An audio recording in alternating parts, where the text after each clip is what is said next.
Hello students, तो आज अपन यहाँ पे स्टार्ट करने वाले हैं क्लास 12 की मैथ्स, जिसमें अपन यहाँ से फर्स्ट एक्सरसाइज से स्टार्ट करेंगे। प्रश्नावली 1 से स्टार्ट करेंगे, संबंध एवं फलन। लेकिन प्रश्नावली शुरू करने से पहले अपन को क्या क्या पता होना चाहिए। 11th में ऐसी कौन सी चीजें थी जो अपन के इस साल काम आने वाली है या फिर इस प्रश्नावली से संबंधित होगी। ऐसी कौन सी चीजें थी 11th में जो सारे ही चैप्टर में संबंधित होती है। तो अपन को ये बेसिक थोड़े से पता होने चाहिए। उससे रिलेटेड आज अपन बेसिक से स्टार्ट करेंगे। बेसिक में मैं आपको इस चैप्टर के बेसिक कराने से पहले ये बताऊंगा कि इसमें क्या क्या आपको आवश्यक होने चाहिए। इस चैप्टर में आपके लिए क्या क्या आने चाहिए। अगर मान लो आपने 11th सीरियसली नहीं पढ़ी है तो कोई दिक्कत नहीं है। मैं अपने जो शॉर्ट वीडियो है, ब्रीफ वीडियो बनाऊंगा थोड़े से, और डिस्क्रिप्शन में डाल दूंगा जो आपको पता होनी चाहिए चीजें, आप वहां से वो पढ़ लेना साथ में। जैसे देखो, आपको संबंध एवं फलन पढ़ना है। इससे पहले आपने शायद 11th क्लास में आपको पता होगा, आपने पढ़ा था समुच्चय और सेट और इंटरवल पढ़ा था, समुच्चय और अंतराल। तो समुच्चय और अंतराल आपको पता होने चाहिए। जैसा आपने पढ़ा होगा रोस्टर विधि, या फिर आपने पढ़ा होगा समुच्चय निर्माण विधि, और सबसेट होते हैं अपन के, और यूनियन। जैसे यूनियन में यूनियन हो गया, इंटरसेक्शन हो गया, यूनिवर्सल हो गया। ये सारे के सारे नियम है वो आपको पता होने चाहिए। अगर आपको नहीं पता है तो कोई दिक्कत नहीं है, आप डिस्क्रिप्शन में मैं जो वीडियो बनाऊंगा ब्रीफ में वो आप वहां से देख लेना। एक आपको नंबर सिस्टम पता होना चाहिए। नंबर सिस्टम्स क्या होते हैं, जैसे आपको प्राकृत संख्या, आपके जो भी स्कूल में जहाँ या फिर जो भी आप इंस्टीट्यूट में पढ़े होंगे वहां पे आपको सबसे पहले क्या बताते होंगे कि संख्याएं क्या होती है। प्राकृत संख्या, पूर्ण संख्या, पूर्णांक, परिमेय संख्या, अपरिमेय संख्या, वास्तविक संख्या या फिर काल्पनिक संख्या। ये सारी चीजें आपको मालूम होनी चाहिए। आज अपन यहाँ पे स्टार्ट करेंगे तो अपन यहाँ से संबंध से स्टार्ट करेंगे। अगर आपको समुच्चय वगैरह थोड़े बहुत नहीं आते होंगे तो मैं आपको वो धीरे धीरे करके समझाता हुआ चलूंगा, क्योंकि पहली क्लास है, बेसिक क्लास है, तो आपको थोड़ा बहुत लेके धीरे धीरे चलेंगे अपन। 11th क्लास में अगर आपने थोड़ा भी पढ़ा है तो 12th क्लास उससे 50% है। 11th क्लास में थोड़ा हार्ड होता है, मैं बता देता हूँ। 11th क्लास में अगर आपने नहीं पढ़ी है अच्छे से तो आपको पढ़नी चाहिए थी, क्योंकि वहां पर ज्यादातर कंपटीशन के क्वेश्चन आ जाते हैं। इस साल अपन के 12th में इतना मुझे नहीं लगता, जैसे मैंने पढ़ा था या फिर मैं पढ़ाता हूँ, तो अपन के 12th में इतना हार्ड सिलेबस नहीं चलता है। सिलेबस भी मैं डिस्क्रिप्शन में दे दूंगा, आप वहां से पढ़ सकते हैं। आज हम कहां से स्टार्ट करेंगे ये टॉपिक, 2 मिनट रुक जाना। आज अपन ये टॉपिक कहां से स्टार्ट करने वाले हैं, तो आज अपन स्टार्ट करने वाले हैं संबंध से। जैसा कि आपको पता चल रहा है, 2 नाम में है संबंध एवं फलन। तो दो पार्ट में डिवाइड होगा ये। एक पार्ट है अपन का संबंध, जिसमें अपन की फर्स्ट एक्सरसाइज आएगी 1.1, 1.1 वो संबंध है, और जो फलन है वो 1.2 में आ जाएगा। तो संबंध क्या होता है, इसे कैसे दर्शाते हैं, ये चीज क्या होती है, उसके बारे में आज अपन ब्रीफली या फिर आपको जितना हो सके उतना सब कुछ बता देता हूं। संबंध वही है रिलेशन जो हमारे बीच में भी होता है, जैसे टीचर स्टूडेंट का रिलेशन, माता पिता का रिलेशन, एक्स का वाई के साथ रिलेशन, जैसे अपन ग्राफ बनाते हैं तो एक्स का वाई के साथ रिलेशन, किसी लाइन का दूसरी लाइन के साथ रिलेशन, सभी चीजों को संबंध ही कहा जाता है। देखिए, अपन यहाँ पे मैथ्स पढ़ रहे हैं, लेकिन मैथ्स में क्या होता है, जब अपन 11th और 12th पढ़ते हैं तो अपन केवल संख्याओं को लेकर नहीं चलते हैं, हम यहाँ पर पूरी चीजों को लेकर चलते हैं जो हमारे प्रकृति से संबंधित है। जैसे मैं यहाँ पे लिख रहा हूँ संबंध, तो अपन को संबंध देख के पता चलता है, नहीं तो संबंध मतलब अपन के रिलेशन के अंदर आ गया है। तो माता पिता का, बेटे और पिता का, बेटे और माँ का वगैरह, इस प्रकार से संबंध होते हैं ना, बेटी वगैरह का। तो ये भी उसी प्रकार के संबंध है, लेकिन इसको गणितीय रूप से भी सत्यापित करते हैं, गणितीय रूप से भी समझाते हैं, और इसकी संकल्पनाएं दी जाती है अलग अलग, इसके प्रकार होते हैं अलग अलग, वो पढ़ेंगे अपन। तो क्या है संबंध?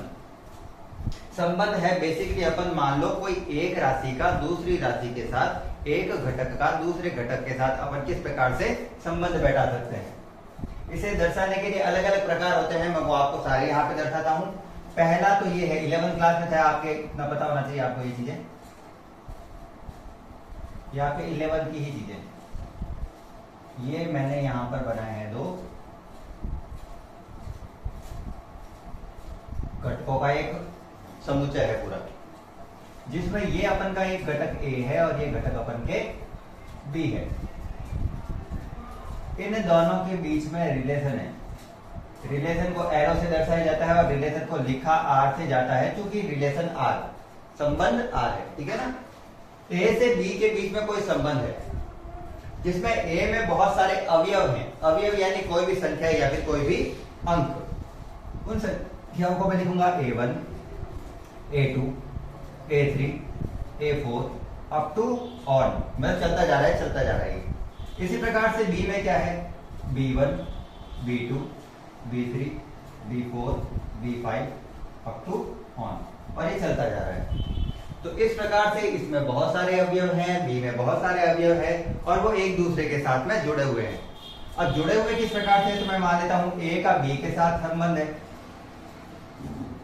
A2 का B2 के साथ है, A3 का B4 के साथ है, A4 का B3 के साथ संबंध है, और इसी प्रकार से A4 का B5 के साथ भी संबंध है। ये जो अवयव है इसके साथ जुड़ा हुआ है, ये अवयव इसके साथ जुड़ा हुआ है, A3 B4 के साथ जुड़ा हुआ है, जबकि A4 B3 और B5 के साथ जुड़ा हुआ है।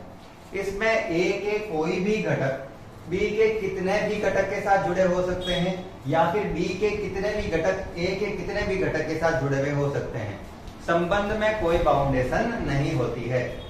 जब अपन संबंध पढ़ते हैं, संबंध और फलन में अंतर में आपको जब पता चलेगा तो ये देखेंगे, संबंध को कोई फर्क नहीं पड़ता, कोई भी ए का अवयव किसी भी बी के अवयव के साथ कितनी भी बार जुड़ा हुआ हो सकता है, जबकि फलन इस प्रकार से नहीं चलता। फलन में बाउंडेशन होती है, वो जब अपन फलन पढ़ेंगे तो उसमें पढ़ेंगे। ये मैंने इसको इस प्रकार से दर्शाया है। पहला तो ये दर्शाने का तरीका है इसको, यहां पे जो ए के अवयव होते हैं, जो आगे वाले के अवयव होते हैं, उसे कहा जाता है प्रांत।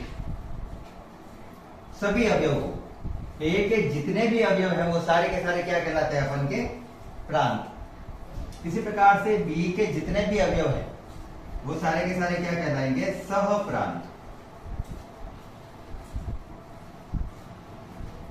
ये मोस्ट इंपोर्टेंट चीज है, प्रांत और सहप्रांत, जिसके ऊपर चैप्टर चलता है, तो अपन को ये चीजें पता होनी चाहिए, ठीक है ना। इसके बाद में क्या है, जैसे अपन कहें कि देखो एक प्रश्न पूछता हूं मैं तुमको, 2 + 2 कितने होते हैं, तो 4 होते हैं। 3 + 2 कितने होते हैं, तो 5 होते हैं। तो ये जो अवयव है ना, इसका संबंध इसके साथ इसी प्रकार से होता है। अभी संख्या के आधार पर भी दर्शाऊंगा कि संख्या के आधार पर किस प्रकार से है, एग्जाम्पल ले लेंगे। मैं जिस प्रकार से यहाँ पे आपको लिखवा रहा हूं, आप उसी प्रकार से कॉपी में नोट डाउन करके यहां से छाप सकते हैं, ठीक है। यहाँ पे देखें, अगर मान लो आपका कोई फ्रेंड्स है तो उसके साथ ये शेयर भी करना है और चैनल को सब्सक्राइब भी करना है। अब इसके अलावा प्रांत और सहप्रांत के अलावा इनके क्या क्या नाम है, तो देखो ए का जो है ना, एक प्रश्न है, उसका उत्तर क्या है, बी है। एक कोई प्रश्न है, जैसे ए कोई प्रश्न था, उसका उत्तर क्या है, बी है। तो इसका ये क्या है, तो ये इसका प्रतिबिंब है।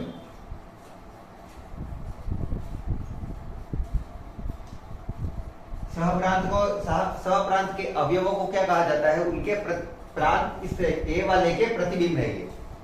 इसी प्रकार से इस प्रतिबिंब के ये क्या, अगर मान लो क्वेश्चन को उल्टा कर लूं, जैसे मैंने कहा 2 + 3 5 होता है, ठीक है ना। तो मैं ऐसे भी कह सकता हूं, 5 को अपन 2 भागों में तोड़ सकते हैं, 3 + 2, दोनों एक ही चीज है। 5 3 + 2 का जोड़ से प्राप्त हुआ, तो उल्टा भी कह सकता हूं इसका मैं। तो जब ए के अवयव से बी प्राप्त हो रहा है, तो बी के अवयव से ए भी तो बोल सकता है अपन के, उल्टा ऑपोजिट भी चल रहा है। तो ये इसका क्या है, पूर्व प्रतिबिंब है। ये क्या है, इसका पूर्व प्रतिबिंब है। तो प्रांत के सहप्रांत होते हैं, जैसे कि अपन कह सकते हैं, अब ए के अवयवों का वो प्रतिबिंब है और बी के अवयव है, उसके ए वाले जो अवयव पूर्व प्रतिबिंब कहलाएंगे। ए का ये, जैसे ये मैं खड़ा हूं, मान लो अपन एक सलून में खड़े, ठीक है ना, सलून में खड़े, तो ये अपन है, इसका ये प्रतिबिंब है। लेकिन पीछे एक और मिरर लगा हुआ है जिसमें अपन वापस दिखेंगे, उल्टे दिखेंगे अपन उसमें। तो प्रतिबिंब का वापस क्या प्राप्त होता है, पूर्व प्रतिबिंब, पहले वाला प्रतिबिंब जैसे उसकी स्थिति होती है। तो बिल्कुल ये इसी प्रकार से है। अब इसमें ज्यादा कुछ नहीं समझ में आया तो अब देखना, अपन इसको अलग तरीके से दर्शाते हैं। इसको और कितने तरीके से लिखा जा सकता है। पहला तरीका सिंपल सा है, आर रिलेशन इस प्रकार से है कि ए के अवयव संबंधित है बी से। आर रिलेशन ही है, आर संबंधी है, और इनको एरो से दर्शाया जाता है, ये ध्यान रखना। आर संबंधी है जिसमें ए के अवयव किससे जुड़े हुए हैं, बी से जुड़े हुए हैं, जहां पे आर तो संबंध कहलाएगा, ए कहलाएगा अपन का प्रांत और बी कहलाएगा सहप्रांत। बी के सभी अवयव सहप्रांत है, ये ध्यान रखना। उसमें एक और कंडीशन आएगी, वो देखेंगे अपन। अभी अपन को इतना समझना है, वो फलन में समझेंगे अपन। अभी अपन संबंध करना है, ठीक है। इसके अलावा इसको और कैसे लिख सकते हैं, तो अब आपको समुच्चय लिखना आना चाहिए। रोस्टर नियम हो या फिर कोई दूसरा नियम, वो दूसरा समुच्चय निर्माण विधि हो, दोनों में आना चाहिए। मैं पहले रोस्टर विधि से लिखवा देता हूं। आर इस प्रकार से है, समुच्चय तो पता है ना उसको, समुच्चय को इस प्रकार से लिखा जाता है, इस मंजिला ब्रैकेट भी कहा जाता है इसको, मंजिला मतलब मध्य वाला, मंजिला ब्रैकेट से लिखा जाता है इसको, ठीक है ना। तो आर इस प्रकार से है, ये ए बी है ना, तो इसको ऐसे प्रकार लिखा जाता है a b such that R बराबर ए बी, मतलब ए का बी से जुड़ाव इस प्रकार है। ये जो होता है ना दो डॉट, इसको कहते हैं इस प्रकार है। और इंग्लिश में याद रखना अपन को सच दैट, क्या कहते हैं इसको, सच दैट। बिल्कुल बेसिक क्लास है, बेसिक से जीरो से लेके चल रहा हूं मैं पूरा, ठीक है ना, आप ध्यान रखना। संबंध को लिखने का तरीका बता रहा हूं आपको। ये अपन का रोस्टर नियम होता है, ठीक है ना, जिसमें अपन अवयवों को लिखते हैं। आर बराबर ए बी, मतलब ए बी इस प्रकार से है कि ए बिलोंग्स टू आर और बी बिलोंग्स टू आर। संबंध आर इस प्रकार से है कि ए बी के जो अवयव हैं उसमें ए बिलोंग्स टू आर, ये वास्तविक संख्या है, ये रिलेशन वो रिलेशन नहीं है। ए बिलोंग्स टू आर और बी बिलोंग्स टू आर, ए वास्तविक संख्या है, बी भी वास्तविक संख्या है। मैं यहाँ पे और भी लिख सकता था, मैं अगर लिखना चाहता प्राकृत संख्या है तो मैं इसको क्या लिखता, तो मैं इसको क्या लिखता, मैं लिख देता ए नेचुरल नंबर है और बी भी नेचुरल नंबर है। या फिर मेरे को जितनी संख्या दे रखी होगी उसके अकॉर्डिंग लिखूंगा। क्योंकि ये संख्या अभी समाप्त नहीं हो रही है तो इसको अपन पूरी तरीके से लिखेंगे। और मैं मान रहा हूं कि ये वास्तविक संख्या है सारी, मैं मान रहा हूं कि ये वास्तविक संख्या है। अपन को क्वेश्चन में जो दे रखा होगा अपन उसके हिसाब से लिखेंगे। ओके, और कैसे लिख सकते हैं, तो और देखना, समुच्चय ही दूसरा दर्शा रहा हूं, ये रोस्टर नियम है। समुच्चय निर्माण विधि में इसको कैसे लिखेंगे, वो सिंपल है थोड़ा। कौन किससे जुड़ा हुआ लिखना है, A1 B1 से जुड़ा हुआ है तो मैं लिख दूंगा A1 B1। फिर A2 B2 से जुड़ा हुआ है, मैं लिख दूंगा A2 B2। फिर A3 B4 से जुड़ा हुआ है, A3 B4। बहुत सिंपल तरीके हैं, संबंध बहुत, पहला चैप्टर बहुत इजी है। A4 B3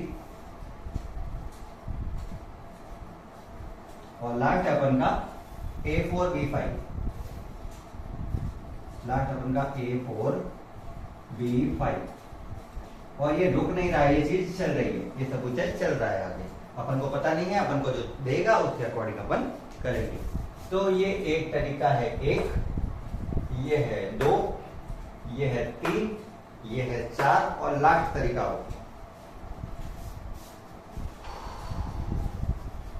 अब लास्ट, अब मान लो मुझे संबंध के प्रकार करने हो तो फिर मैं किस प्रकार से लिखूंगा इसको। अभी जो अपन नियम पढ़ेंगे ना प्रकार, वो इंपॉर्टेंट है क्योंकि चैप्टर उसी के ऊपर है पूरा। जैसे अपन पढ़ेंगे स्वतुल्य, संक्रामक, सम्मित, इस प्रकार से संबंध के प्रकार होते हैं वो पढ़ने हैं। उसके अकॉर्डिंग अपन इसको कैसे लिखेंगे, तो ये लिखने का तरीका होता है ए का रिलेशन है बी के साथ, ए संबंधित है बी के साथ कि ए और बी बिलोंग्स टू आर।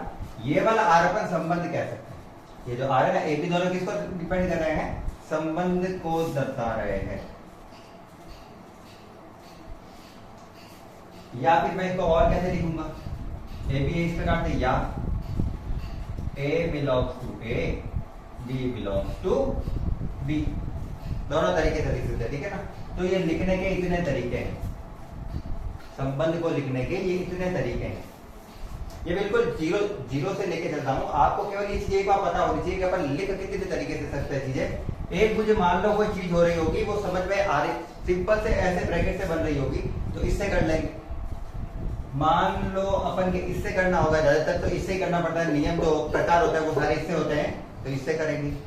मान लो अपन को इससे समझ में आ रहा होगा तो इससे करेंगे, इससे समझ में आ रहा होगा तो इससे करेंगे। ज्यादातर अपन किससे कर लेते हैं, क्वेश्चन आते हैं तो इससे या इससे या इससे, ये ऊपर वाले संबंध अपन केवल दर्शाने के लिए लेते हैं, तो उसमें इतना ज्यादा काम में आने वाला नहीं है। अब अपन यहाँ पे करेंगे इसके प्रकार, तो आप एक बार इसका स्क्रीनशॉट ले लीजिए और ऐसे कैसे आपको कॉपी में उतारना है जैसे मेरे लिखा हुआ है, ठीक है। अब यहाँ पर अपन करेंगे संबंध के प्रकार। संबंध के प्रकार क्या होते हैं एक एक करके करेंगे।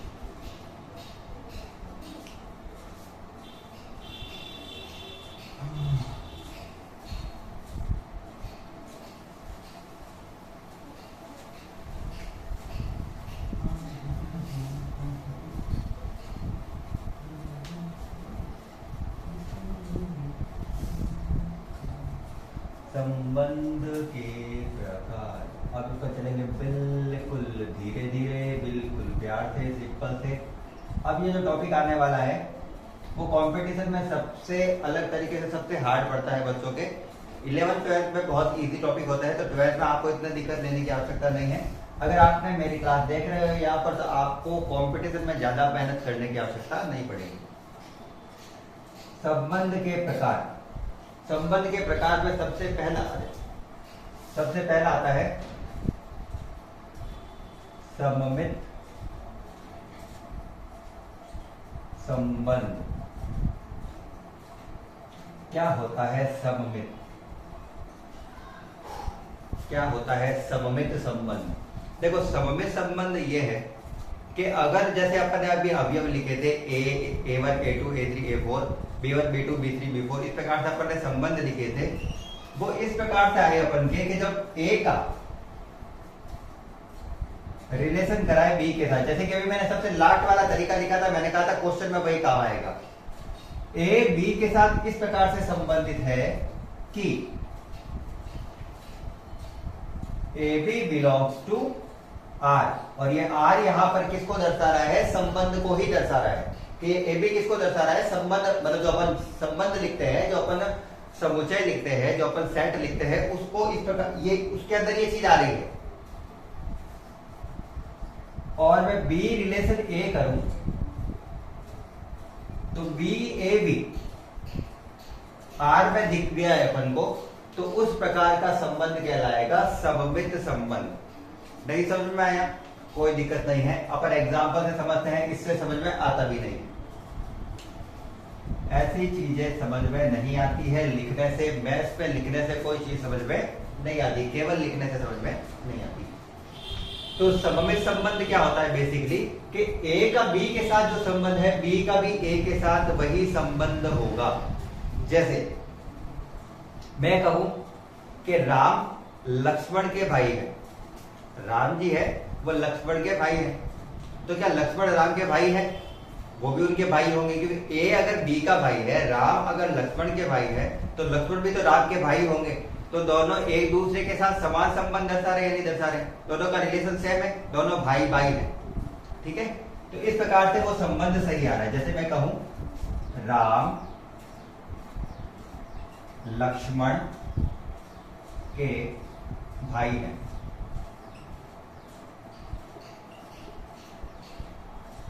लक्ष्मण राम के भाई है।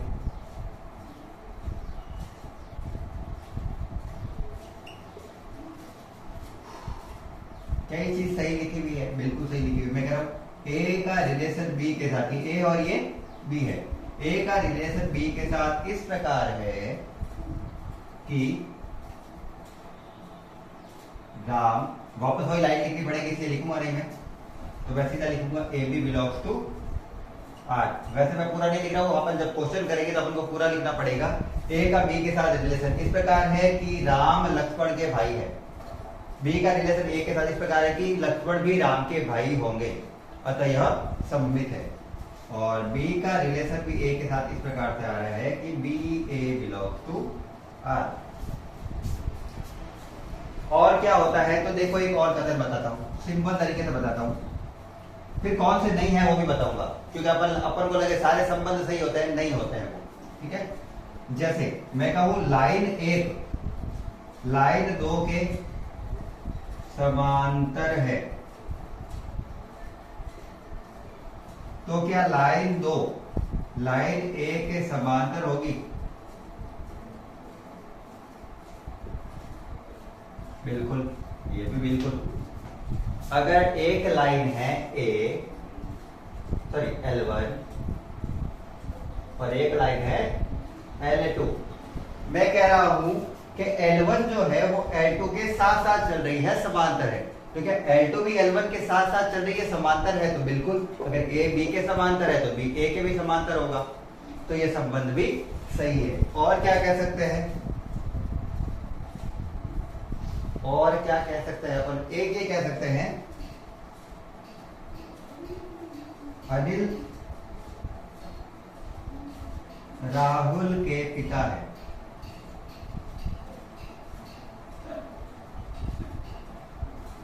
तो क्या राहुल अनिल का पिता होगा?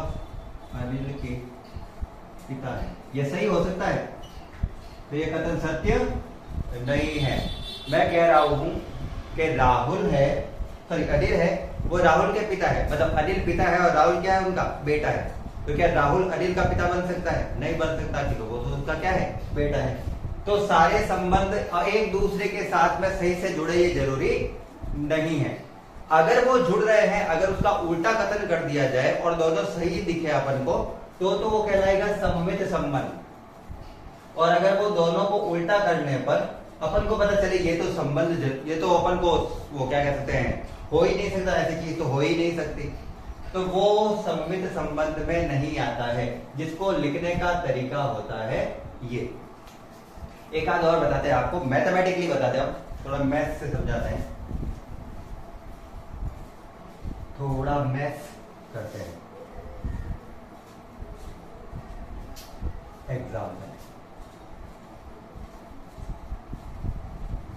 एक आध मैथमेटिक्स देखता हूँ, मैथमेटिक्स रिलेशन अच्छा होना चाहिए थोड़ा, इससे तुरंत आता नहीं है। हाँ, जैसे लिखा हुआ है यहाँ पे कि क्या संबंध दिया हुआ था, x, जैसे पर को इस प्रकार से दिया हुआ है, a का रिलेशन b के साथ इस प्रकार है कि जब मैं a प्लस b को जोड़ू तो मेरे पास आ रहा है 3। a रिलेशन b इस प्रकार है कि जब मैं a में b में जो a से b जोड़ू तो मेरे पास उत्तर कितना आ रहा है? 3। तो क्या ऐसा हो सकता है कि b का रिलेशन a के साथ इस प्रकार आए कि मैं b में a जोड़ू तो भी कितना आए? 3। क्या ये चीज सही है? a का b के साथ संबंध इस प्रकार से है कि अगर मैं a और b दोनों को जोड़ता हूं तो कितना आता है? 3। तो क्या b का रिलेशन a के साथ इस प्रकार हो सकता है कि b में a जोड़ू तो भी 3 आए? तो सिंपल सी चीज है, 3 ही आएगा। जब a में b जोड़ रहा हूं तो 3 आ रहा है, तो b में a जोड़ने पर भी कितना आएगा? 3।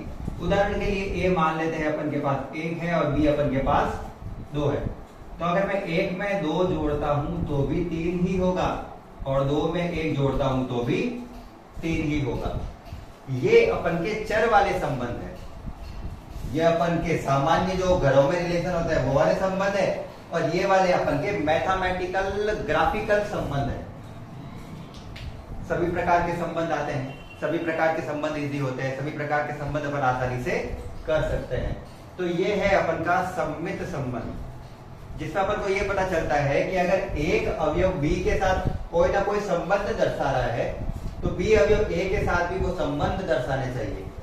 लास्ट में एक समुच्चय के प्रकार में दर्शाऊंगा, क्योंकि मुझे पूरा मैथमेटिक्स में एक एक पॉइंट बताना है, ताकि आपको फिर जब क्वेश्चन पढ़ो ना तो आपको ये नहीं लगे कि ये वाली टाइप तो मैंने देखी ही नहीं थी, मैंने तो केवल राग श्याम वगैरह वाले संबंध देख लिए। ठीक है, अब देखो, जैसे मान लो अपन के पास एक रिलेशन दिया हुआ है ए बी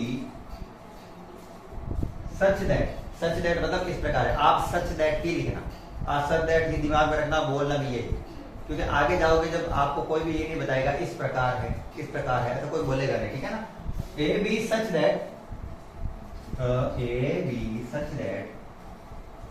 अब यहाँ सीधे सीधा अभी अब लिखते हैं इतना माथा पड़ी क्यों करते हैं। ए सच दैट वाला टाइप था तो मैंने करवा दिया ऊपर। मैं कह रहा हूँ 1 2 2 3 2 1 3 2। मेरे पास एक समुच्चय है जिसकी मैंने समुच्चय निर्माण विधि द्वारा लिखा गया है। मेरे द्वारा इसको किस में लिखा गया है? समुच्चय निर्माण विधि में, जिसमें जो आगे वाले अवयव होते हैं वो ए है, पीछे वाले अवयव बी के हैं। आगे वाले अवयव ए के हैं, पीछे वाले अवयव बी के हैं। तो ये सारे आगे वाले ए है, पीछे वाले बी है, ये आपको ध्यान रखना है। जैसे एक्स वाई मैथमेटिक्स पढ़े होगा ना आपने, तो जब अपन ग्राफ में बनाते हैं तो आगे हमेशा क्या लिखते हैं? जब अपन ग्राफ करते हैं तो सबसे पहले जो अपन ब्रैकेट लिखते हैं ना, आगे कौन सा लिखते हैं? एक्स या वाई? आगे हमेशा रहता है एक्स, पीछे हमेशा रहता है वाई।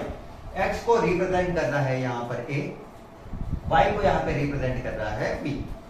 ग्राफ में लिखेंगे तो एक्स वाई लिख देंगे, ऐसे ए बी लिख देंगे, नहीं तो अपन की मर्जी है एम एन लिख देंगे, जो भी अपन को अच्छा लगेगा वो लिख देंगे।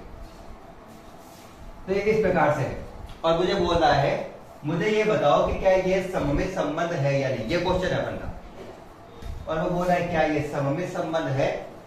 देख लेते हैं। ए रिलेशन बी इस प्रकार से है कि इसमें कोई भी एक अवयव उठाओ, कोई भी एक ब्रैकेट उठाओ। तो मैंने एक ब्रैकेट उठाया 1 2, 1 2 बिलोंग्स टू आर। क्या 1 2 आर में आ रहा है? बिल्कुल आ रहा है ना। 1 और 2 है ना, वो क्या बिलोंग कर रहा है आर को, तो ये इसका अंदर वाला घटक है। ए का बी के साथ संबंध दर्शाना है, ए का बी के साथ संबंध दर्शाना है। जहां पे ये अवयव थे, मैंने कौन सा अवयव उठाया? ये वाला ए बी वाला 1 2 और ये लिख दिया। 1 2 किसके अंदर आ रहा है? इस आर के अंदर आ रहा है। अब इसका उल्टा करके देखते हैं कि इसका उल्टा भी इसके अंदर आ रहा है। बी का रिलेशन ए के साथ इस प्रकार से है कि 2 और 1 क्या बिलोंग कर रहा है आर को? क्या 2 1 आ रहा है आर में?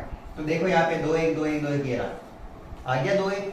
मतलब ये संबंध है, मतलब हर ब्रैकेट का उल्टा होना चाहिए। अगर एक भी ब्रैकेट का विपरीत अपन को ना दिखे, एक भी सिंगल का, तो संबंध में नहीं आएगा। जैसे यहाँ पे 1 2 है तो इसका 2 1 है, यहाँ पे 2 3 है तो इसका 3 2 है। अब नहीं होने वाले के आधार पर भी देख लो कि कौन सा नहीं है। जैसे मैंने एक रिलेशन लिखा 1 1 2 3 4 2 2 4 और ये खत्म हो गया। मुझे देखना है कि क्या ए का बी के साथ सारे रिलेशन सही से सममित दर्शा रहे हैं या नहीं दर्शा रहे हैं। अगर एक भी नहीं दर्शाएगा तो उत्तर गलत हो जाएगा। तो मैं करता हूं ए का रिलेशन बी के साथ इस प्रकार है कि अगर मैं एक एक लिखता, जैसे मैं मान लिखता 1 1, अगर बिलोंग कर रहा है आर को, तो बी बिलोंग टू ए में भी इसका उल्टा करूंगा तो भी क्या होगा? 1 1, तो ये तो आ रहा है इसमें। लेकिन मुझे वो ढूंढना है जिसका उल्टा नहीं है वो तो अच्छी बात है। 4 2 2 4 मिल गया, 1 1 1 1 मिल गया। लेकिन यहां पर अगर मैं देखूं तो 2 3 है, तो इसका उल्टा 3 2 कहीं पे लिखा हुआ है क्या? तो अपन को उठाना वो है जो नहीं है, जिसका उल्टा नहीं है। इसका उल्टा कहीं नहीं दिखा मेरे को, तो मैं लिखूंगा 2 3 तो बिलोंग कर रहा है आर को। ये 2 3 है ना, ये 2 3 वाला वो तो आर में आ रहा है। लेकिन जब मैं इसको उल्टा करके लिखता हूं 3 आगे और 2 पीछे, तो ये मुझे इस पर कहीं भी दिखाई नहीं दे रहा है। तो मैं इसको लिखूंगा नॉट बिलोंग्स टू आर। इस बिलोंग वाले कुछ काटना है। बिलोंग मतलब होता है उसको दर्शाता है, बिलोंग काटता है उसको दर्शाता है, या फिर उसके अंदर आ रहा है। ठीक है, अपन को बिलोंग्स ही बोलना है,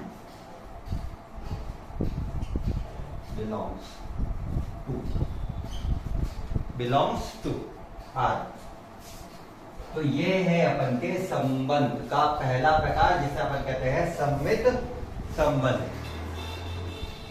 अच्छे से समझ में आ गया होगा। एक बार ये भी ऐसे कहते सारे के सारे एग्जाम्पल उतार लेंगे अपन को, ताकि आगे आराम से समझ में आ जाए। ठीक है, स्क्रीनशॉट ले लिया होगा। अपन दूसरा करेंगे और फिर एक लास्ट रहेगा तीसरा। 3 अपन को बेसिकली करने हैं।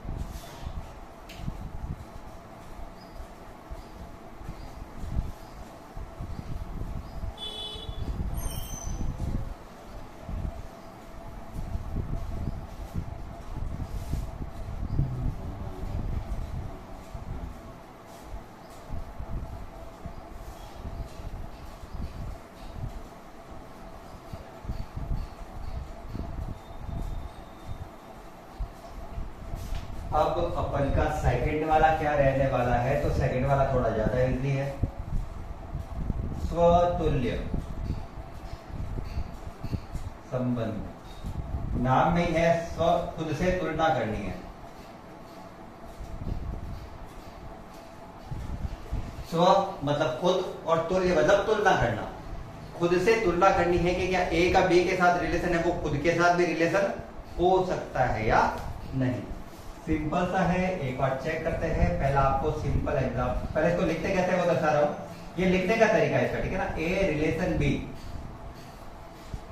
इस प्रकार है कि यदि ए बी के अंदर आ रहा है, यहां आपको पता चल गया ये चीज क्या लिख रहा हूं मैं। अभी जैसे मैंने लास्ट वाला क्वेश्चन कराया था, ए बी के जो घटक है वो उसके अंदर आर के अंदर आ रहे हैं। ए बी के जो घटक थे जैसे 1 2 वो आर के अंदर आ रहा था, तो 2 1 आर के अंदर आ रहा है, यानी वो अपन ने सममित पे किया था। स्वतुल्य मतलब खुद से तुलना करनी है, तो ए का रिलेशन खुद के साथ भी इस प्रकार है कि ए बिलोंग्स टू आर, तो इसे स्वतुल्य कहा जाएगा। अगर कोई एक अवयव है उसका दूसरे अवयव के साथ संबंध इस प्रकार है कि वो संबंध में आ रहा है, वो अपन को जो सारणी लिख रहे हैं या फिर अपन जो भी कथन बोल रहे हैं उसके अंदर वो आ रहा है। कथन और वैसा जब कथन बोलते हैं तो इसका मतलब ये जरूरी नहीं है कि अपन उसका समुच्चय बनाए। जैसे एग्जांपल के लिए L1 L2 के समांतर है, इसको अपन उसके अंदर नहीं लिख सकते ना। बेसिकली रोस्टर डी में तो फिर भी लिख सकते हैं, समुच्चय निर्माण विधि में नहीं लिख सकते। ए का संबंध बी के साथ इस प्रकार है कि ए बी आर के अंदर आ रहा है, जो उसने कथन बोला है उसमें आ रहा है, उसको दर्शा रहा है। ए का ए के साथ अगर वही रिलेशन आ जाता है तो इसका मतलब है कि वह स्वतुल्य है। एक एग्जांपल है सिंपल सा, जैसे मान लो मैंने कहा कि मेरे पास 2 मार्कर है, मार्कर दूसरा तो अभी दूर पड़ा है, चलो देख लेता हूं। मान लो मेरे पास 2 मार्कर पड़े, देखो वीडियो चेक कर लेता हूं, चलो चल रहा है। मान लो मेरे पास 2 मार्कर पड़े हैं, ये वाले दोनों मार्कर। मैं कह रहा हूं ए की लंबाई बी के लंबाई के बराबर है, मतलब ये वाला और ये वाला दोनों आपस में बराबर लंबाई का है। तो क्या ये खुद की लंबाई के बराबर है? तो ये तो अपनी लंबाई के बराबर ही होगा। ये अपन खुद से छोटा या बड़ा हो सकता है क्या? ये वाला मार्कर, काला वाला मार्कर हरे वाले मार्कर की लंबाई के बराबर है, तो क्या ये काला वाला मार्कर खुद के बराबर है या नहीं? तो खुद के बराबर ही होगा। मेरी लंबाई तो मेरी लंबाई के बराबर ही होगी, इसमें तो मैं कैसे ही चेंज कर सकता हूं। तो इस प्रकार से खुद के तुलना करने पर भी तो वही आ रही है।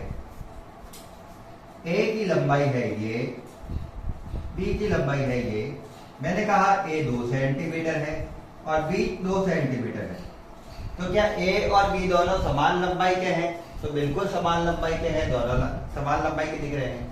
अब मैं कह रहा हूं क्या ए 2 सेंटीमीटर है, तो ए क्या 2 सेंटीमीटर? तो ए अगर 2 सेंटीमीटर है तो इसको तो मैं अगर कितनी भी बार बोलूंगा तो भी वो 2 सेंटीमीटर ही रहेगी या छोटी हो जाएगी? बोलने से ज्यादा बोलने से दिमाग छोटा हो सकता है, लाइन छोटी नहीं हो सकती। तो ए और बी स्वतुल्य को दर्शा रहे हैं। एक और देखते हैं एकांत संबंध, जैसे मैं एग्जांपल लिख लेता हूं ताकि आपको स्क्रीनशॉट लो तो लिखने में आसानी पड़े। ए बिलोंग्स इस प्रकार से है कि ए रिलेशन बी इस प्रकार से है, ए बी के बराबर है। ए रिलेशन ए इस प्रकार है कि ए के बराबर है। तो सिंपल सी चीज है, ए तो ए के बराबर ही होगा। अलग अलग एग्जांपल देता हूं, आप मुझे ये बताना सोच कर मन में कि क्या ये सही हो सकता है।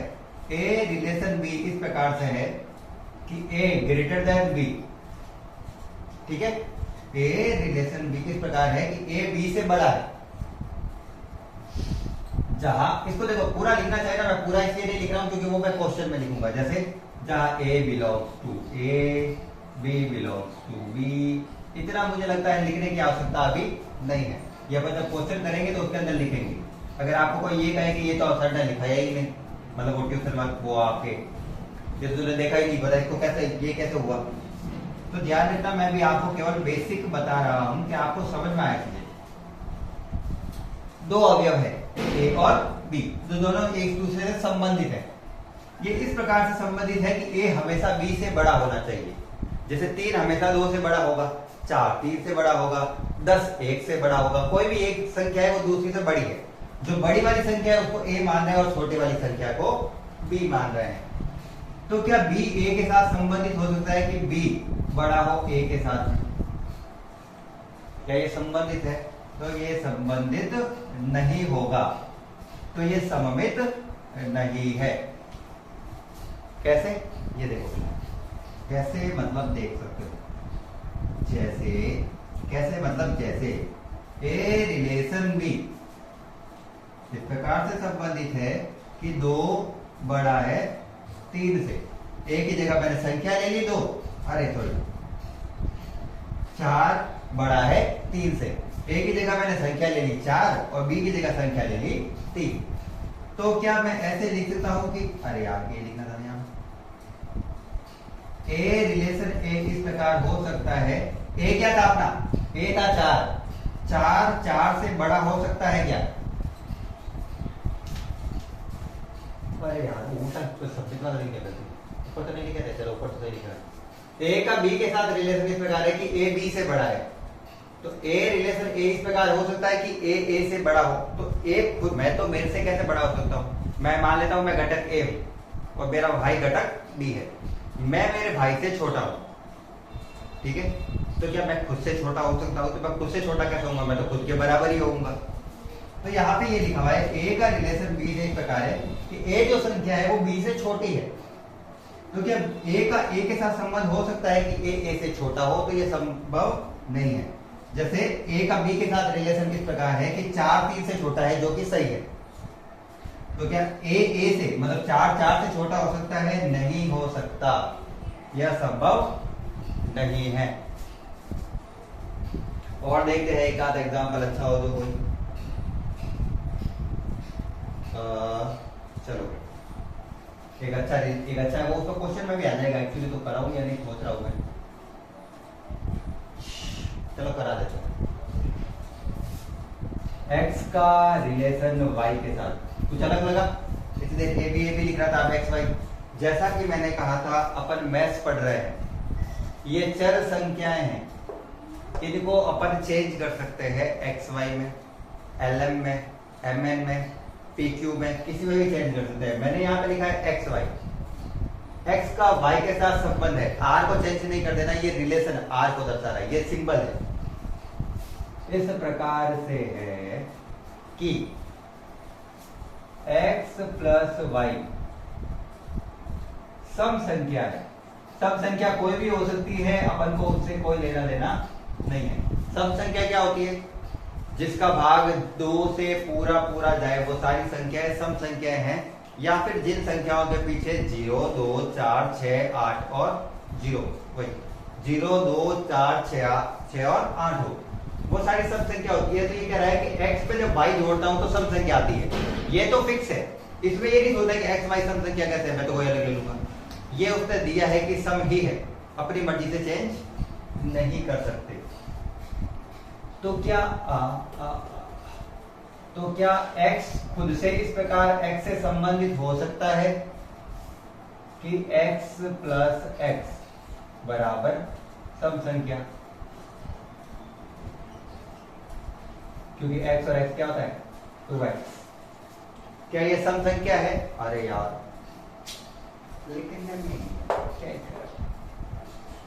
2x क्या है? सम संख्या। और अगर आपको मैथ अच्छी आती है, आप मैथ से तगड़े हो, आपने बेसिक बिल्कुल सही से पढ़े हैं 11th क्लास में, तो आपको पता होगा सम संख्या का सूत्र ही क्या होता है? 2x 2n 2a। 2 के साथ अगर किसी भी संख्या को गुणा कर देता हूं तो उन संख्याओं को ही क्या कहा जाता है? सम संख्या है, क्योंकि ये 2 से भाग जरूर जाएगा इसका। अब मैं आपको उसको एक संख्या से लिख के बताता हूं कैसे। मैं मान लेता हूं x का रिलेशन y के साथ इस प्रकार से है कि 1 प्लस 2, तो 1 प्लस 2 तो सम संख्या हो ही नहीं सकता, 1+3 सब संख्या है। ठीक है, ये मैंने मन से संख्या ली है। अगर आप चाहते हो इसकी जगह कोई भी दुनिया की कोई भी संख्या ले लूं मैं, आप यहाँ पे उसको पुट कर सकते हो। बशर्ते दोनों को जोड़ने पर सम संख्या आनी चाहिए। जैसे 1 और 3 होता है 4, और 4 सम संख्या है, इतना तो पता ही होगा आपको। 4 को 2 से काट सकते हैं अपन। तो क्या x रिलेशन x, आगे वाली चीज हमेशा x होती है, ये भी ध्यान रखना। इस प्रकार से है कि 1+1 बराबर 2, क्या ये सम संख्या है? तो ये तो 2 से जाएगी, ये 2 तो पहली सम संख्या है, तो ये भी क्या होगी? सम संख्या। ये हो गया अपना स्वतुल्य संबंध। बिल्कुल सिंपल है, मुझे लगता है इस पर कुछ भी दिक्कत नहीं है। अगर एक राशि दूसरे के साथ इस प्रकार से जुड़ी हुई है कि उसका रिलेशन वो आ रही है, वो उस संबंध में जुड़ रही है वो, तो उसका खुद के साथ भी अगर वही संबंध आ जाता है, अगर वो खुद के साथ भी उसी प्रकार से चीजें दर्शा रही है, तो उसे कहा जाएगा स्वतुल्य संबंध। अपन का लास्ट एंड फाइनल संक्रामक संबंध है। इसको समझने के लिए अपन को चाहिए होगा थोड़ा सा मस्तिष्क। ये अपन का लास्ट है। आज के क्लास में मैंने संबंध के बेसिक सारे करवा रहा हूं। संक्रामक लास्ट है अपन का, जिसको तीनों को मिलाने पर एक तुल्यता संबंध आता है, वो तो इसके अंदर ही है। अरे यार लाइट 2 मिनट के लिए बंद करना पड़ेगा। सॉरी लाइट चली गई थी, तो अभी अपन वापस लास्ट वाला स्टार्ट करेंगे। अपन का संक्रामक संबंध, 2 संबंध पढ़ लिया, सममित और स्वतुल्य। सममित में अपन ने क्या पढ़ा था? ए का बी के साथ जो रिलेशन होता है, बी का भी ए के साथ वही रिलेशन होना चाहिए। जैसे ए बी का भाई है, तो बी भी ए का भाई ही होगा। ए बी की बहन है, तो बी भी ए की बहन ही होगी। अगर भाई बहन है वो दोनों, ठीक है ना। ए और बी दोनों लड़कियां हैं। हाँ, इसमें जो संबंध आता है वो ऐसे लिखा हुआ भी होता है, जहाँ ए लड़की है और बी लड़की है, ठीक है ना। ए लड़का है और बी लड़का है, या फिर ए लड़का है बी लड़की है। तो इस प्रकार से अपन को पूरी तरीके से क्लियर किया हुआ होता है। ऐसा नहीं दिया जाएगा कि ए बी का भाई है तो बी ए की बहन भी तो हो सकती है, क्योंकि बहन का भी तो भाई होता है ना। तो अपन को इस प्रकार से पूरा क्लियर दिया जाता है। इसी प्रकार से स्वतुल्य में अपन ने पढ़ा था कि अगर ए का बी के साथ संबंध है और ए का खुद के साथ भी वही संबंध आ रहा है, तो वह स्वतुल्य कहलाएगा। जैसे एक मार्कर दूसरे मार्कर के बराबर लंबाई का है, तो ए खुद की लंबाई के बराबर है, तो ए तो खुद की लंबाई के बराबर ही होगा। खुद व्यक्ति हमेशा खुद के तो बराबर ही होगा। जैसे मैं कहूँ मेरी हाइट के बराबर है, तो ये दोनों चीजें एक ही है, तो इस पर सोचने की आवश्यकता भी नहीं होती है। इसके अलावा जो टिपिकल तरीके से थोड़े से घुमा कर आते हैं, वो अपन की क्वेश्चन में पढ़ेंगे अपन किस तरह काटते हैं। लास्ट बचा है संक्रामक संबंध। और संक्रामक संबंध होता है अपन का संक्रमण देखना, ए से बी में, बी से सी में, सी से डी में, डी से ई में, इस प्रकार से होता है ना। यहाँ पर अपन के 3 अवयव लेने पड़ेंगे, या फिर मैं कहूँ 3 बॉक्सेस या फिर 3 अवयवों का एक समुच्चय लेना पड़ेगा, जिनमें अपन को संबंध देखना है। कैसे? जैसे मान लो अपन को एक रिलेशन दिया हुआ है, ए रिलेशन बी इस प्रकार से है कि a B belongs to R. एक बी के साथ संबंध इस प्रकार से है कि ए बी है वो आर के अंदर आ रहा है, मतलब जो कथन बोला हुआ है उसके अंदर आ रहा है। अब अगर मैं कहता हूं कि एक और अवयव मानते हैं, माना ये तो दिया गया है, यह दिया गया, ठीक है।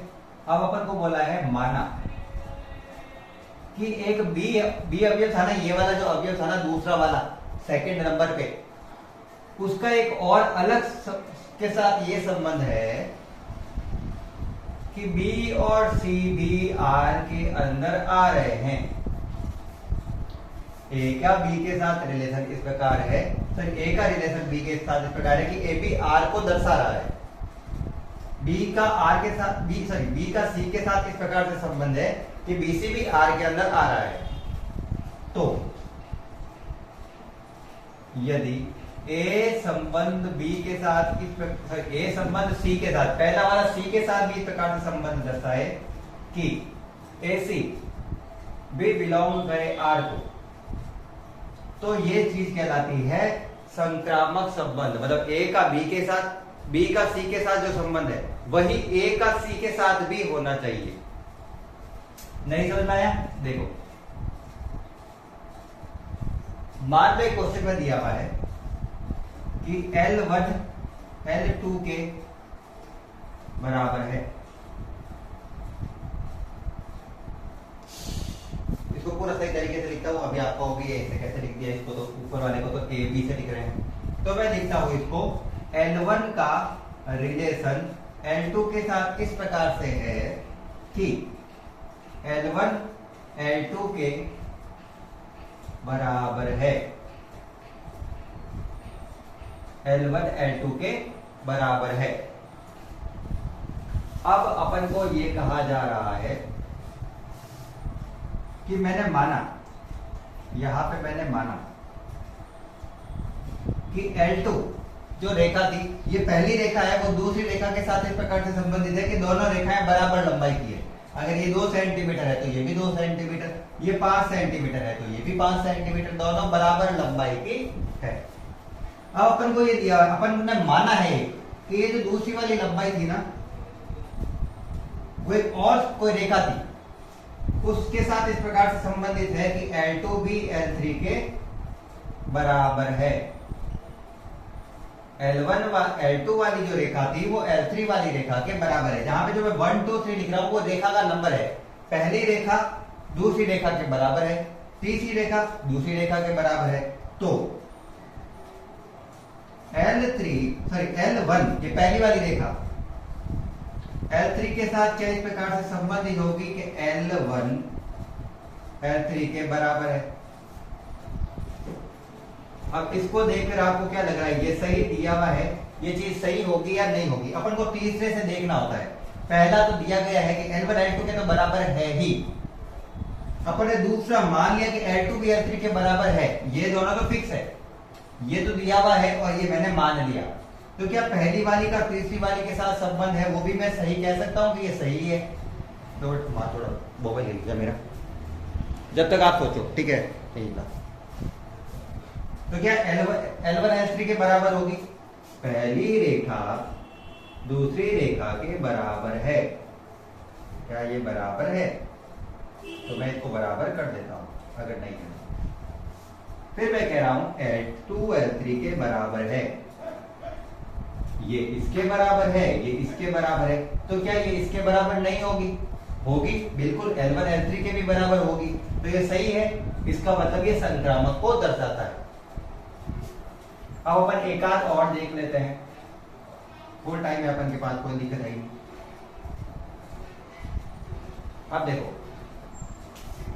A का रिलेशन B के साथ इस प्रकार है कि A B का पिता है। A B का कौन है? पिता है, मतलब A पिता है, ध्यान रखना, A है पिता और B उसका बेटा है। अब B का संबंध C के साथ इस प्रकार से मान लेता हूं मैं, ये तो अपन को दिया हुआ है, मान लेते हैं दशरथ के पुत्र कौन है? राम है। तो यहाँ पे दशरथ हो गए A और राम जी हो गए उनके पुत्र B। अब मैं मान लेता हूं कि जो कुश है, ठीक है, कुश देखो सी पे भी आ गया, कुश है वो राम जी के पुत्र है, ठीक है। तो मैं कहूंगा B का C के साथ इस प्रकार से संबंध है कि B C का पिता है, मतलब राम जी कुश या फिर लव के पिता है। ये भी सही है, मैंने मान लिया, ठीक है ना। दशरथ जी राम के पिता है और कुश के पिता कौन है? राम जी है। तो क्या ये संबंध हो सकता है कि A C के पिता हो?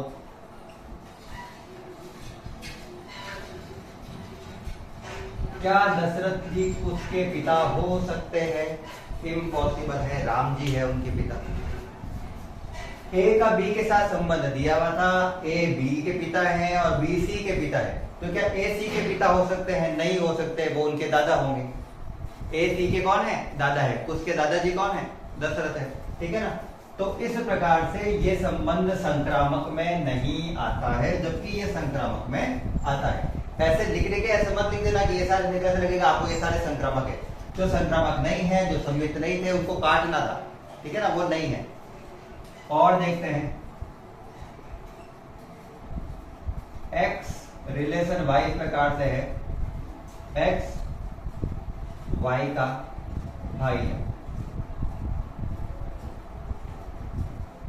मान लेता हूं y रिलेशन z इस प्रकार से है कि y z का भाई है। पहला वाला मुझे दिया हुआ था कि x जो है वो y का भाई है, ठीक है ना। राम जी और लक्ष्मण जी में संबंध ये है कि राम जी लक्ष्मण के भाई है वो भाई। मैं मान लेता हूं कि लक्ष्मण जी है वो भरत के भी भाई है, तो क्या राम जी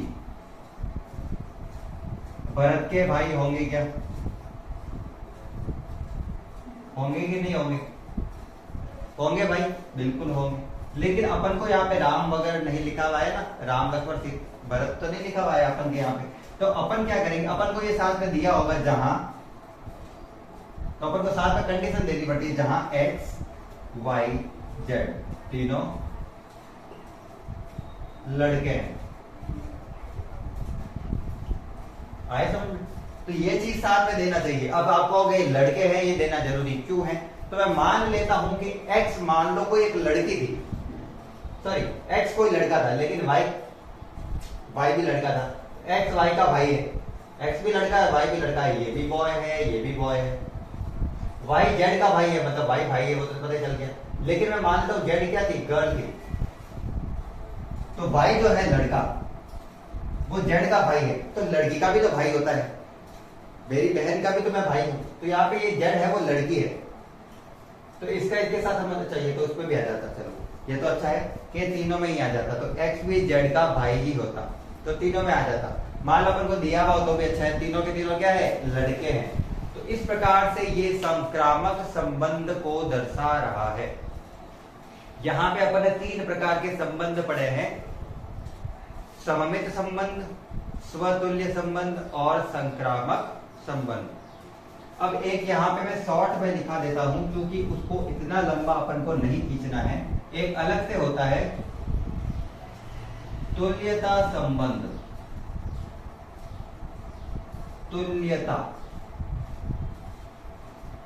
तुल्यता संबंध ये है कि यदि कोई संबंध दिया हुआ है अपन को, वह सममित भी है, वह स्वतुल्य भी है, वह संक्रामक भी है,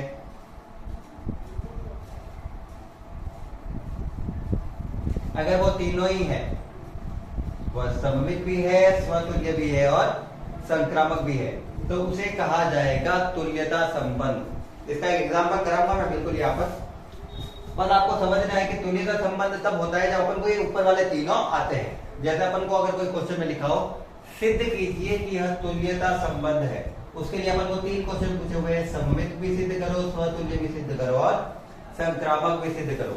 आपके सारे क्वेश्चन यही है बुक में, आपके सारे क्वेश्चन होते हैं कि सममित, स्वतुल्य और संक्रामक है या नहीं, इसको दर्शाइए। और जहां तीनों होते हैं वहां सीधा लिखा जाता है तुल्यता संबंध है या नहीं, इसको दर्शाइए। अब मैं इसको आपको एक एग्जाम्पल देकर तुल्यता संबंध जरूर दर्शाऊंगा ताकि अपन का यहाँ तक क्रिस्टल क्लियर हो जाए। ये सारी चीजें बिल्कुल हलवा लगे, सारी की सारी चीजें पढ़ी हुई है, वो एक में सारे समझ में भी आ जाएंगे कि एक ही से सारे कैसे पता करेंगे, है ना, इस प्रकार से। जैसे अब देखो, मैं तुल्यता संबंध के लिए एक क्वेश्चन देता हूं, तुल्यता के लिए एक क्वेश्चन देते हैं।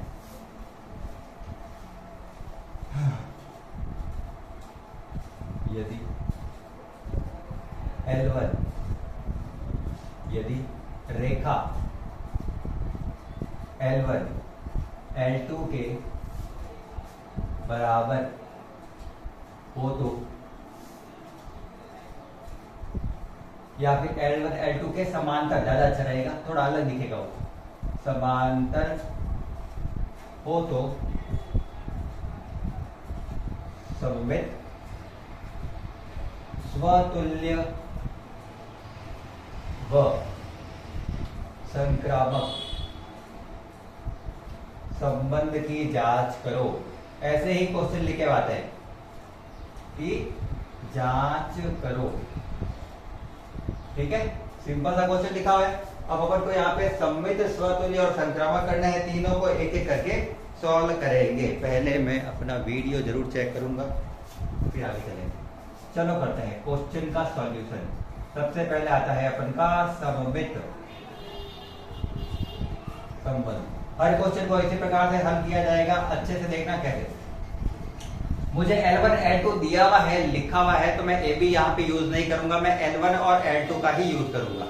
तो रिलेशन इस प्रकार से है सममित में कि L1 रिलेशन L2 इस प्रकार से है कि L1 L2 के समांतर है। जहां L1 और L2 बिलोंग्स टू R, वो लिखना है, जहां L1 और L2 बिलोंग्स टू R, जो संबंध है उससे संबंधित है। तो L2 रिलेशन L1 के साथ होगा क्या कि L2 भी L1 के समांतर हो। क्या L1 L2 के समांतर है तो L2 L1 के समांतर होगी क्या? बिल्कुल होगी। अगर ये दोनों ऐसे है, मैं कह रहा हूं ये इसके समांतर है, तो ये भी तो इसके समांतर है, दोनों एक दूसरे के समांतर है, तो ये तो हो गया। इसके चरित्र सममित है, ठीक है ना। उसके बाद में दूसरा क्या था? स्वतुल्य। एक ही क्वेश्चन में तीनों बता रहा हूं, ध्यान रखना। स्वतुल्य संबंध। स्वतुल्य में क्या था? खुद से तुलना करनी है, खुद की खुद से तुलना करनी है कि अपन अपन से बेटर है या नहीं है, या बराबर है या नहीं है। L1 का रिलेशन L2 के साथ इस प्रकार से है कि L1 L2 के समांतर है। ये दिया हुआ है और ये लिखना है, हर बार लिखना है। वैसे तो आपके स्कूल में नहीं लिखा जाएगा, और चाहे तो आप क्वेश्चन पे ना लिखो तो भी चलेगा। मैं हर बार जब भी लिखता हूं तो हर पॉइंट पे लिखता हूं। तो L1 क्या L1 के साथ इस प्रकार से संबंधित है कि L1 L1 के समांतर है।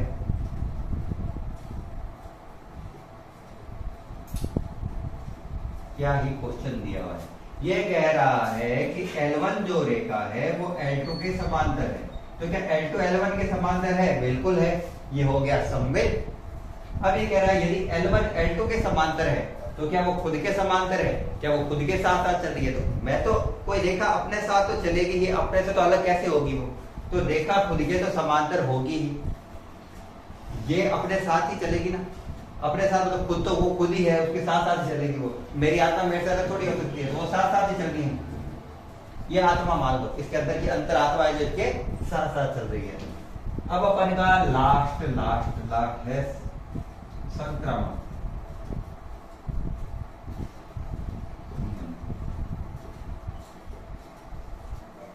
इसमें मानना पड़ता है, माना L1 L2 व L3 तीन रेखाएं हैं, तीन रेखाएं है। क्योंकि अपन को तो दो ही दी हुई है ना, जबकि संक्रामक में अपन को कितने अवयव चाहिए? 3 अवयव चाहिए। अपन को दिए हुए दो ही थे, L1 और L2। तो मैंने मान लिया कि एक और कोई रेखा होगी शायद, जिसको अपन ने क्या मान लिया? L3। जहां L1 का रिलेशन L2 के साथ इस प्रकार से है, पूरा लिखूंगा दिया गया तथा वगैरह, ताकि आपको लिखने में आसानी हो। दिया गया है जिसमें L1 रिलेशन L2 के साथ इस प्रकार से है कि L1 L2 के समांतर है। L1 समांतर है L2 के। सीधा लिख दिया मैंने, यही लाइन लिखनी है लेकिन मैंने सीधा लिख दिया, समांतर का चिन्ह लगा दिया। अब L2 रिलेशन L3 के साथ ये अपन ने माना है, मैंने मान लिया है कि L2 भी L3 के समांतर है। एक रेखा थी मैंने जो कोई मानी है एक्स्ट्रा वैल्यू, ये दोनों भी आपस में क्या है? समांतर है। L2 समांतर है L3 के। तो क्या? तो L1 रिलेशन L3 इस प्रकार से होगा कि L1 भी समांतर है L3 के। बिल्कुल होगा, ये रेखा इसके समांतर है, तो ये संक्रामक भी है। चूंकि तीनों है तो अतः यह तुल्यता संबंध दर्शाती है। और ये हो गया अपन का बेसिक, इस चैप्टर में पहली एक्सरसाइज में करने वाले के है अकॉर्डिंग। और तो मेरे हिसाब से कुछ नहीं पूछा जाएगा इसमें, चलो कुछ नहीं।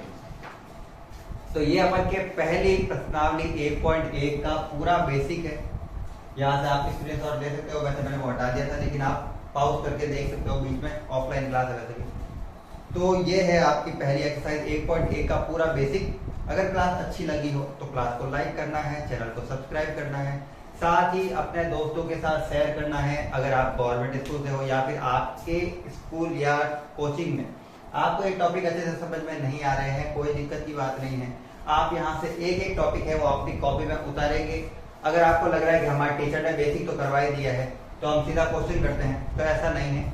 आप यहाँ से उतारना, उनसे थोड़े से अलग मिलेंगे तो भी आपके लिए काम आएंगे। ऐसा नहीं कह रहा हूँ मेरे वाले बेटर होंगे, मैं कह रहा हूँ अगर उससे कुछ समझ में नहीं आ रहा है और मेरे वाले से अगर वो सब चीज समझ में आ रही है तो आप अपनी कॉपी में नोट डाउन कीजिए वो चीजें, क्योंकि बेसिक ज्यादा इंपॉर्टेंट है। क्वेश्चन अपन खुद करते हैं, हम भी पढ़े हुए हैं, हम भी आगे पढ़ गए हैं, तो हमको पता है बेसिक अगर अपन को आ रहा है तो क्वेश्चन में कोई दिक्कत नहीं होती है।